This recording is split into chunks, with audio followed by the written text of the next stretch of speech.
All right, let's talk about a conflict that absolutely sent shockwaves from Silicon Valley all the way to Washington, D.C.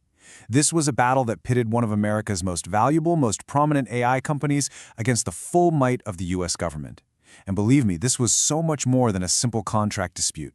This was a high-stakes showdown over the future of AI in warfare.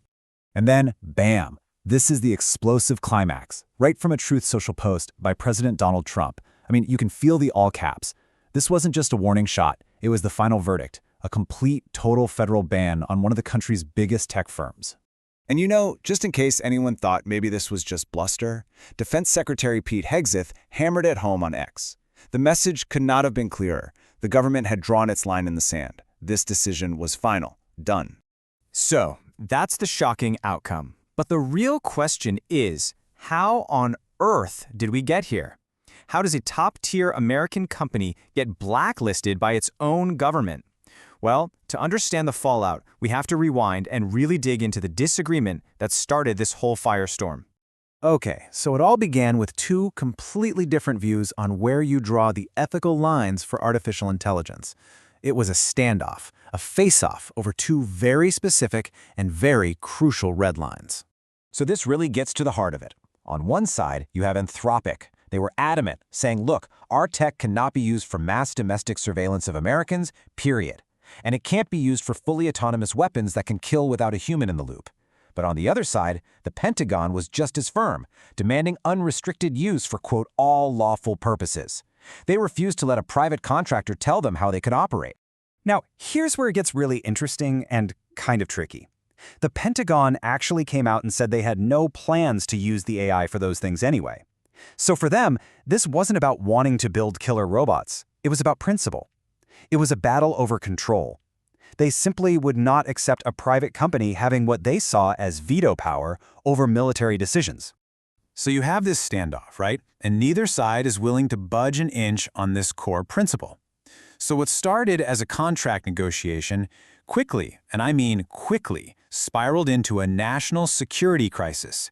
The escalation was just unbelievably swift and severe.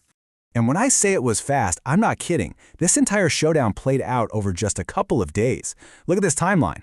On February 24th, Secretary Hegseth lays down the law to Anthropic CEO. The very next day, the Pentagon starts ringing up defense contractors, asking them how tangled up they are with Anthropic's tech. And it all leads to this hard deadline, Friday at 5:01 p.m. Bend the knee or else. And the government wasn't messing around. They brought out the big guns, threatening two huge moves. First, they talked about using the Defense Production Act. That's an old law from the Korean War that could actually force Anthropic to hand over its tech. But the second threat, the one they actually used, was even bigger, designating Anthropic a supply chain risk, basically a blacklist. And I really want to stress, this supply chain risk thing, it's not a slap on the wrist.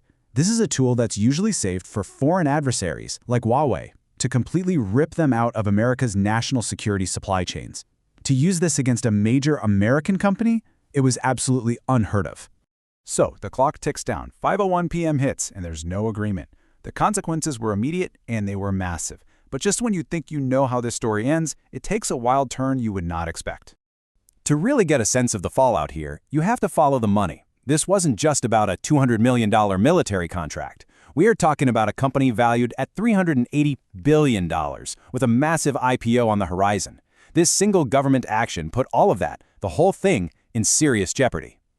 So yeah, the deadline passes and the dominoes just start to fall, one after another. President Trump issues that sweeping federal ban. Secretary Hegseth makes the supply chain risk designation official, essentially excommunicating Anthropic from the entire defense industry, and Anthropic, for their part, immediately fires back, calling the whole thing legally unsound and promising to see them in court. And you'd think, with all that pressure, with hundreds of billions of dollars on the line, maybe they'd fold. But nope. Anthropic's CEO, Dario Amodei, went on CBS News and was crystal clear. He said, "We're not going to move on those red lines." He stood his ground no matter what. And then, the twist.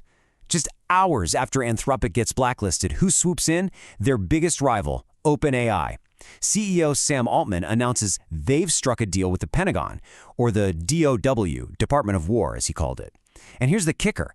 He claims their agreement includes the exact same principles Anthropic was just cast out for. It was a stunning move. Look, this whole saga, it goes so far beyond a dispute between one company and the government. What happened here has set a really powerful, and you could argue a pretty dangerous precedent for the entire relationship between Silicon Valley and the world of national security. Seriously, what we all just watched unfold was a defining moment. It forced a fundamental question about power and about responsibility in this new age of AI. The way this was resolved is absolutely going to shape how every tech company deals with the government for years to come. And it all leaves us with this one final critical question. As this technology gets more and more powerful, more integrated into our defense, who ultimately gets to set the ethical boundaries? Is it the government, the one that's democratically elected and responsible for protecting the country? Or is it the private companies, the ones that actually build these revolutionary tools? There is still no easy answer to that question.